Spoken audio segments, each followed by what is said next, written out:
Formal nang nanumpa si Secretary Vince Dizon bilang bagong kalihim ng Department of Transportation. Ang una niyang aksyon, suspindihin ang pagpapatupad sa cashless toll collection. Ang detalye sa Balitang Pambansa ni Kenneth Pasyente ng PTV Manila. Kasunod ng kanyang pagkakatalaga bilang Transportation Secretary, agad na ipinasuspinde ni Secretary Vince Dizon ang full cashless payment sa mga expressway. Kasunod ito nang naging anunsyo ng Toll Regulatory Board o TRB na dapat lahat ng sasakyang dumadaan sa expressways ay may Radio Frequency Identification o RFID simula March 15. Dahil kung hindi, ay magmumulta sila ng 1,000 hanggang 2,500 pesos. Paliwanag ni Dizon, dapat munang pag-ibayuhin ang sistema bago ito ipatupad. This was tried already in the past, no, several years ago. And we probably all remember what happened in Bagintawak and in other choke points on NLEX and SLEX. Nagkabulbul yan. No? Kasi, I guess for whatever reason, hindi na-disseminate ang information. Tinawag din ni Dizon na anti-poor ang panukalang ito dahil hindi naman lahat ay kaya o may panahong magpa-load ng kanilang mga RFID. Makikipag-ugnayan na ang kalihim sa mga toll operator para mapag-usapan ng sistema. Naiintindihan ko yung need to regulate. Naiintindihan ko yun. No? Pero kailangan, the need to regulate should not result in making the lives of people difficult. Ngayong araw ay formal nang nanumpa si Dizon kay Pangulong Ferdinand R. Marcos Jr. Direktiba ng Pangulo, pabilisin ang konstruksyon ng mga infrastructure project ng pamahalaan para sa maayos at episyenteng transport system sa bansa at para maibsan ang kalbaryo ng mga commuter sa kanilang pang-araw-araw na buhay. Tututukan din ng kalihim ang mga short-term solution sa ilang transport system. Kabilang na ang gawing mas efficient ang EDSA busway sa pamamagitan ng mabilisang pag-dispatch ng bus para maiwasan ang pagtukod ng trapiko.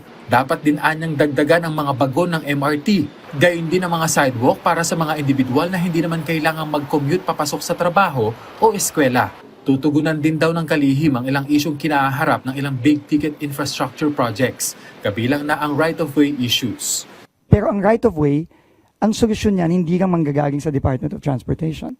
Ang solusyon ng right-of-way ay manggagaling sa local government units, sa ating mga mayor, sa ating mga governor. Manggagaling yan sa ating private sector kasi marami sa mga lupang kailangang gamitin ay nasa kamay ng pribadong sektor. And we have to work together. No? At manggagaling yan sa mga iba't ibang ahensya ng national government. Sa usapin naman ng PUV modernization, sinabi ni Dizon na sang-ayon siya rito. Pero kailangan pa niyang pag-aralan itong mabuti at kunin ang panig ng mga transport worker. Brainer yan. No? Pero siguro kailangan pag-aralan ng mabuti. No? Aaminin ko, hindi ko pa masyadong kabisado ang mga issues, pero sa nababasa ko sa mga na-report nyo in the past, ang kailangan talagang kausapin natin dito ay yung mga transport workers, yung ating mga operator, yung ating mga driver. Kasi at the end of the day, kung ano ang dagdag na gastos, sila ang kailangan mag-bear nun, sila ang sasalo nun. No? At kailangan kausapin natin sila ng mabuti. No? At yung tingin ko ang kailangan natin gawin. Yung masinsinang usapan. No?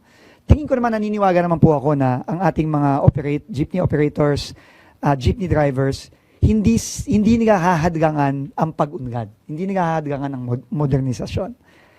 Pero, tingin ko, meron din silang mga lehitimong concerns na kailangan pakinggan ng gobyerno.